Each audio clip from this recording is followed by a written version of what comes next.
Dheera Bhagat Roy cinema ನಾನು ಹೇಳಿದೆ, ಆಗ್ಲೂ ಹೇಳಿದೆ, ಇವಾಗ್ಲೂ ಹೇಳ್ತೀವಿ. ಏನ್ ಗೊತ್ತಾ, ಈ ಪ್ರಪಂಚದಲ್ಲಿ ಪ್ರತಿಯೊಂದು ಸಮಸ್ಯೆಗೆ ಪರಿಹಾರ ಅನ್ನೋದು ಇದ್ದೇ ಇರುತ್ತೆ. ಆದ್ರೆ ಒಂದೇ ಒಂದು ಸಮಸ್ಯೆಗೆ ಈ ಪ್ರಪಂಚದಲ್ಲಿ ಪ್ರತಿಯೊಂದು ಸಮಸ್ಯೆಗೆ ಅಣ್ಣ ನನ್ನ ಕೈಯಲ್ಲಿ ಪರಿಹಾರ ಅನ್ನೋದು ಇರುತ್ತೆ. ಏನ್ ಸಮಸ್ಯೆಗೆ ಒಂದೇ ಒಂದು ಸಮಸ್ಯೆಗೆ ಎಲ್ಲೂ ಪರಿಹಾರ ಸಿಗಲ್ಲ. ಏನಂದ್ರೆ ಬಡವರಿಗೆ ಅನ್ಯಾಯ ಆದಾಗ ನ್ಯಾಯ ಸಿಗೋದು. ಇದು ನೀವೆಲ್ಲರೂ ನೋಡ್ಕೊಳ್ಳಿ, ಬಡವ ಯಾವತ್ತಿದ್ರು ಒಬ್ರು ಬಡವರು ಅನ್ಯಾಯನೇ ಆಗ್ತಾ ಇರುತ್ತೆ, ಯಾವತ್ತೂ ನ್ಯಾಯ ಆಗಲ್ಲ. ಇದು ಆಕ್ಚುಲಿ ಚೆನ್ನಾಗಿರುತ್ತೆ. ಒಂದು ಸಿನಿಮಾ ಬಂದಿದೆ ಧೀರಾ ಭಗತ್ ರಾಯ್ ಅಂತ ಅಂದ್ಬಿಟ್ಟು ಸಿನಿಮಾ.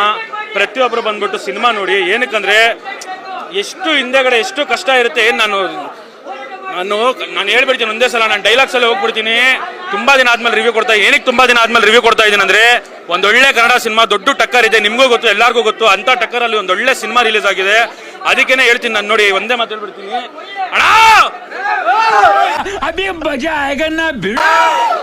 ಫೈರು ಅನ್ನೋರೆಲ್ಲ ಮುಚ್ಕೊಳ್ಳಿ ಬಾಯಿ, ಫೈರು ಅನ್ನೋರೆಲ್ಲ ಮುಚ್ಕೊಳ್ಳಿ ಬಾಯಿ. ಯಾಕಂದ್ರೆ ಕನ್ನಡ ಸಿನಿಮಾ ರಿಲೀಸ್ ಆಗಿದೆ, ಧೀರಾ ಭಗತ್ ರಾಯ್.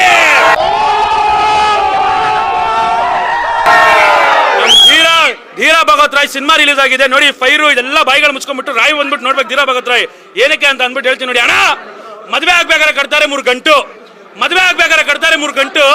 ಧೀರಾ ಭಗತ್ ರಾಯ್ ಸಿನಿಮಾ ಬಂದ್ಬಿಟ್ಟು ಒಂದೊಳ್ಳೆ ಕಂಟೆಂಟ್ ಅಣ್ಣ, ಸೂಪರ್ ಆಗಿರೋ ಕಂಟೆಂಟ್ ಅಣ್ಣ. ನೋಡಿ ಆ ದೇವ್ರಿಗೂ ಭೇದ ಭಾವ ಇರುತ್ತಂತೆ.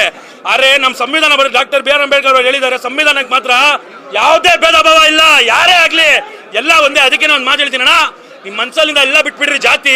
ಧೀರಾ ಭಗತ್ ರಾಯ್ ಸಿನಿಮಾದಲ್ಲಿ ತುಂಬಾ ಚೆನ್ನಾಗಿ ತೋರಿಸಿದ್ದಾರೆ, ನೀತಿ ತುಂಬಾ ಸೂಪರ್ ಆಗಿರೋ ನೀತಿ ತೋರಿಸಿದ್ದಾರೆ ಬೈ. ಹೆಂಗ್ ಹೇಳಿ ಅಂದ್ರೆ ನೋಡಿ, ಹಿಂಗ್ ಹೇಳಿದ ತಕ್ಷಣ ಎಲ್ಲ ಏನ್ ಅನ್ಕೋತೀರಾ ಅಂದ್ರೆ ಏನೋ ಮೆಸೇಜ್ ಇರುತ್ತೆ ಅಥವಾ ಏನೋ ಇದಿರುತ್ತೆ ಅಂತ ಅನ್ಕೋತೀರಾ. ಅಲ್ಲ, ಕಮರ್ಷಿಯಲ್ ಬೈ. ಪ್ರತಿಯೊಬ್ರು ಎಂಜಾಯ್ ಮಾಡ್ತೀರಾ, ಲವ್ ಇರುತ್ತೆ, ಆ ಫೈಟ್ಸ್ ಇರುತ್ತೆ, ಗೂಸ್ ಬಂಪ್ಸಿನು ಅಣ್ಣ. ಪ್ರತಿಯೊಂದು ರೋಡಲ್ಲಿ ಇರುತ್ತೆ ಹಂಸು, ಪ್ರತಿಯೊಂದು ರೋಡಲ್ಲಿ ಇರುತ್ತೆ ಹಂಸು. ಧೀರಾ ಭಗತ್ ರಾಯ್ ಸಿನಿಮಾದಲ್ಲಿ ಮಸ್ತಾಗಿದೆ ಗೂಸ್ ಬಂಪ್ಸ್.